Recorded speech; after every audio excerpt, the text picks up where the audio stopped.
Hello, welcome to the program. I'm Lana Kay. Our guest has appeared with us several times in the past, and I must say to rave reviews. He has earned his PhD, so he is Dr. Dan Newman. He is an ordained minister. That makes him Reverend Dan Newman, and now he's added a new title. He is author Dan Newman. He has written an eye-opening, thought-provoking book regarding grief and loss experienced in our society in ways many of us have never even thought about. Please welcome to the program, I'm going to just say, Dan Newman. Welcome, Thanks. Dan. Thank you. It's nice to be back.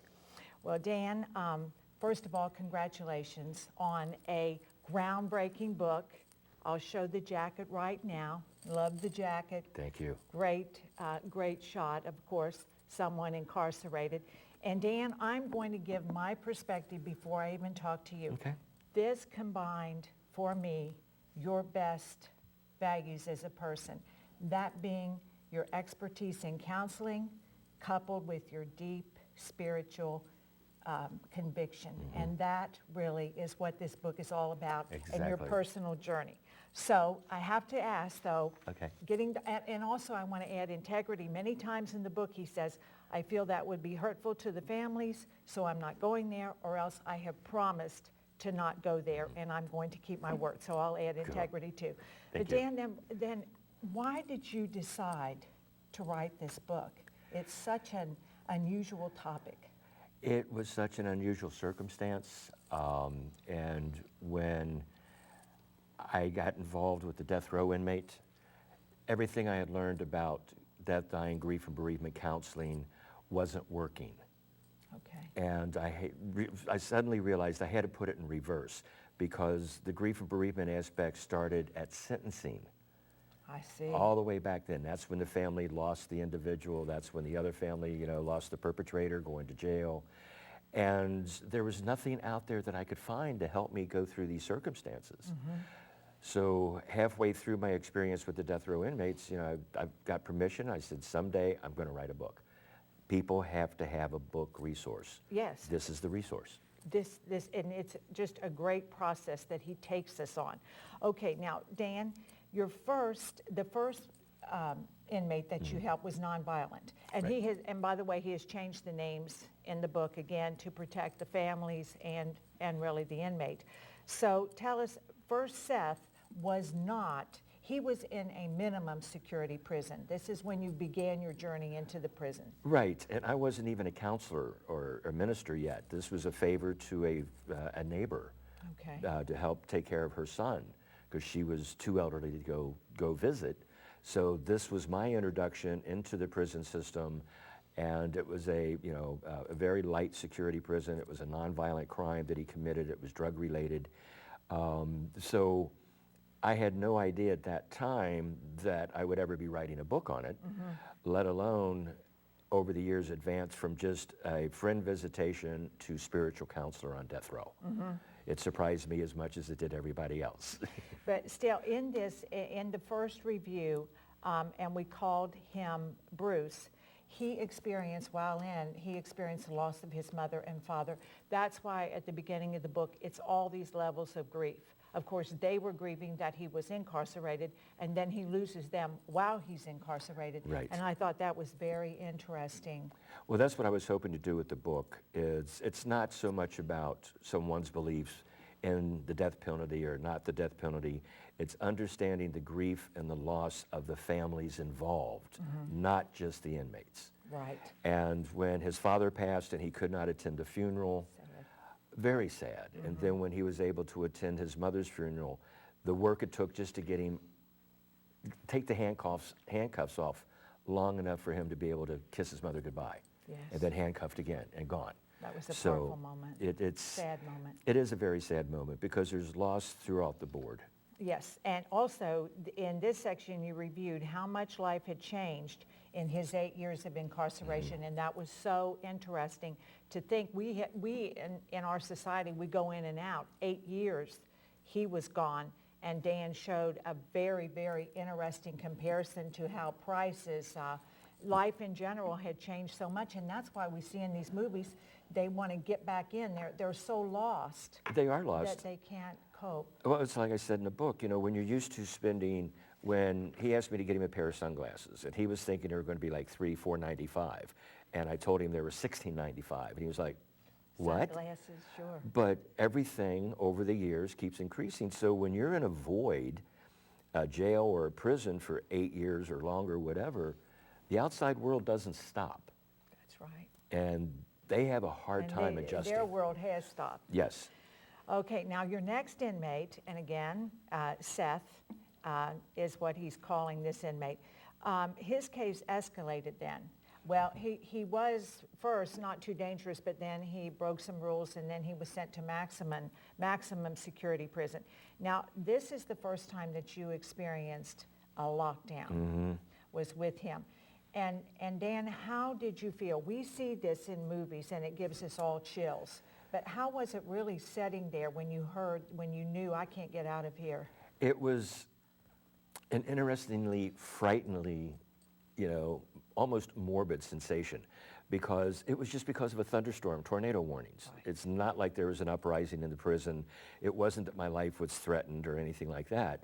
But to have the reality of sitting in a concrete box, knowing there's no way out.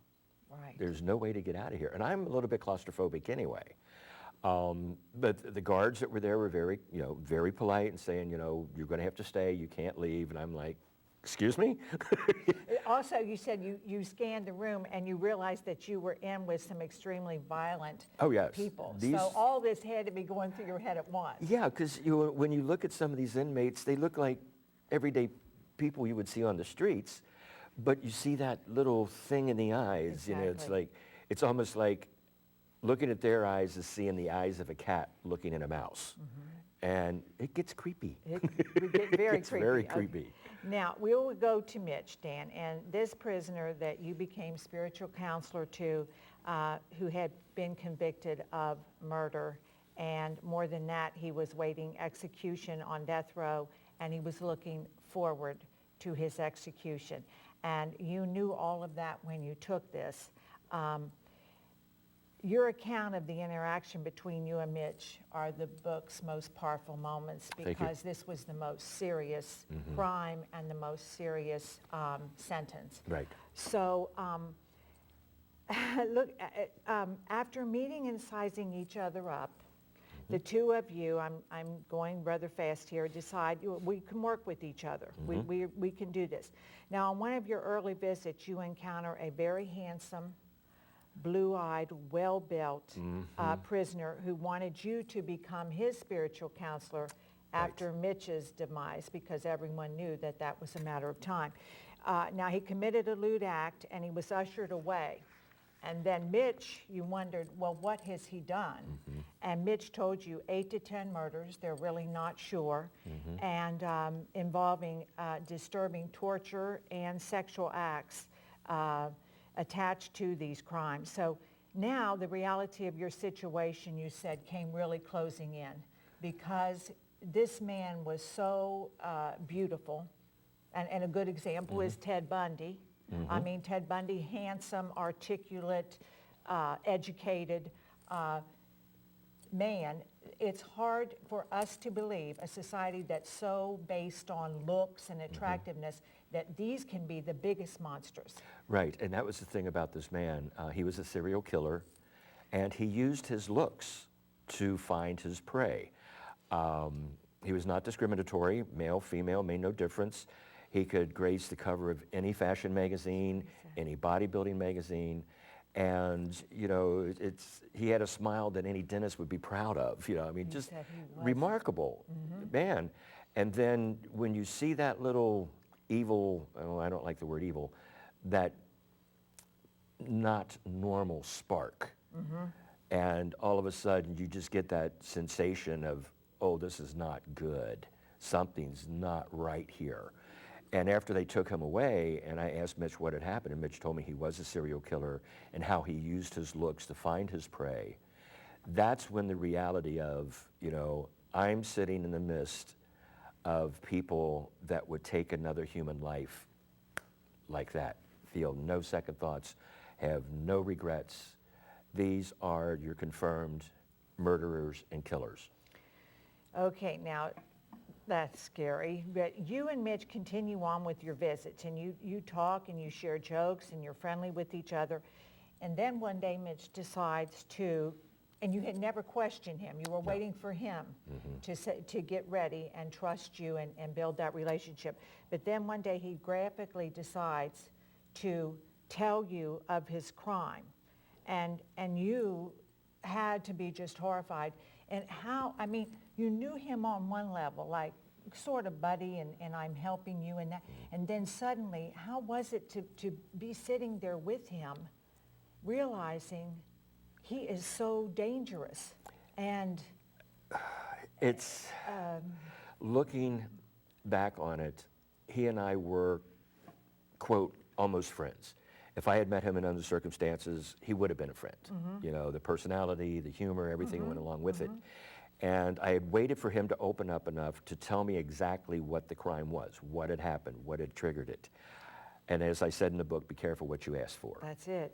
Because as he started going through the story, you could see the change in character, the change in the way he was sitting, the facial change, the energy change, and you see this lighthearted, good-humored guy go into a place Dark that's person. very dark, very dark, and he had no hesitation in describing every minute detail. I can't imagine you sitting there, sitting through it, and trying to be, I'm sure you tried to be impassive. You didn't want to look horrified.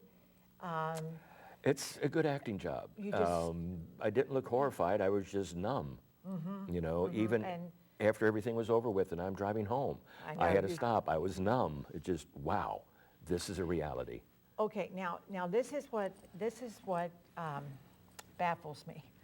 So he was so graphic in that, and you knew that the crime was horrendous, you know, and we don't really need to go into that. He was a pedophile. It was a horrible crime.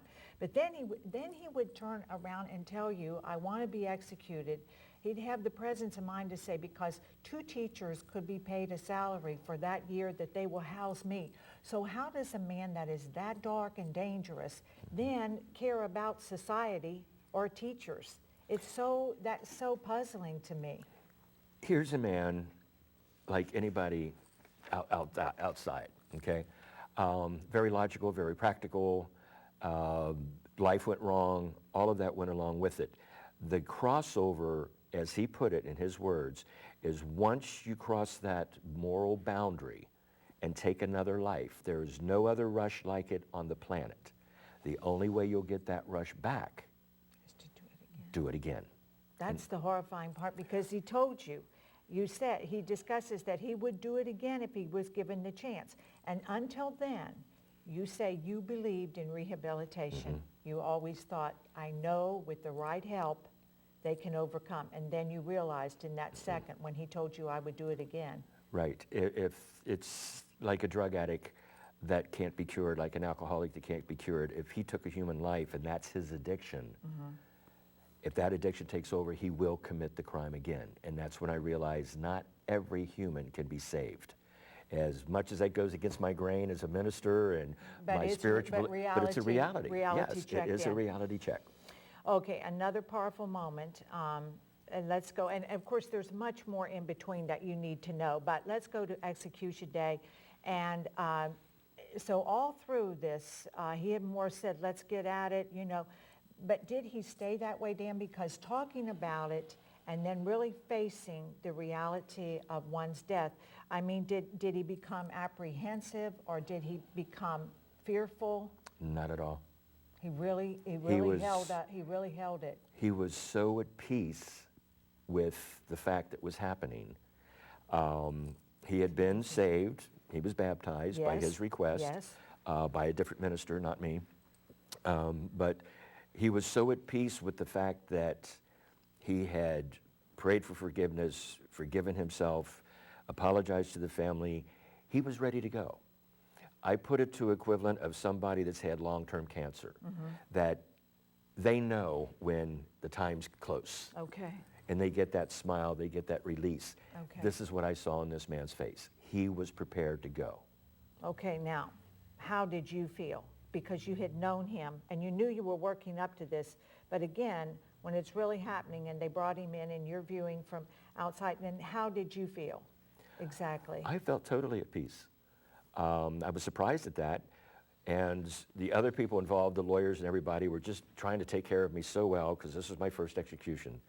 And I told him, I said, you have to understand, I have been at the bedside of people dying from cancer, leukemia, from Yes, AIDS. yes. I've been with people that died much more horrendous deaths than what this man experienced. Okay, now, how has this experience helped you in your life path, Dan? How has mentoring, being spiritual counsel to these people, how has it broadened you? I think it's given me a much broader perspective of understanding people's life situations and how those life situations can take them from a very good place to a very dark place. And hopefully, with other people out there, ministers, counselors, social workers, whatever the circumstances, even family members, that I still believe there is a way that we can bring them back before they go too far. Mm-hmm. If we can save them before they're in Mitch's situation. True. And be able to get them to connect. It's when I was talking with Mitch, and he says, well, can you baptize me? And I said, no, you need a Christian Yes. reverend or minister to do the baptism. Mm-hmm. I can't bring the stuff in. Mm-hmm. The prison can't supply that. So to have him go from, oh, I'm a Satanist, I'm all evil, to asking to be baptized, it's not my course, it's not any minister or any human's course to judge whether or not his soul was saved. That's between him and the good man above. Because I wondered about that. Many clergy would not have, they can't get past our human convictions of, he deserves what he gets, or, Right. or I'm not going to mentor to him after what he's done. So you just leave that between God and the prisoner, the inmate, and then you help them all you can. That's your stance in this. The minister, the rabbi, the priest, whatever, their goal is to fulfill the person's wish. Mm-hmm. If they wish to be baptized, that's so what good. our job is. How we feel about it, that's our personal inside thing. Right. But any minister, them. Any minister said, I will not do this, to me is not a minister. He's not following the true path of God. Because it's not our choice, it's his choice on whether to how that he's going works to out. judge this. Okay, now one other thing that I wanted to discuss, a father's nightmare. This section, it didn't quite end because the son was still incarcerated, and it explains the repercussions, though, of grief and sadness experienced by the family members of the perpetrator. And there were just some key points in there that are universal that I thought were so important, because many times they are guilty by association. Mm-hmm. I mean, the family, how could you have raised such a monster? So I realized they might be embarrassed and hurt, but not all that went with it. And that's why this book is so important. It's not just the incarcerated, it's the it just works in for any type of loss and grief. Right, and that's what I wanted to try to set up. The first section explains all the complications and all the different descriptions there is of grief. And then by the time you get to the end of the book, the very back of the book, there's plenty of references to help anybody research anything.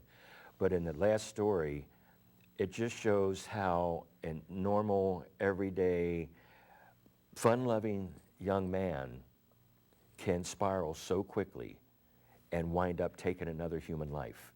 And how, as a parent, a loving parent, wanting to do so much when there's nothing you can do. And you had to tell him that over and over again. Because somehow they feel so responsible. Mm-hmm.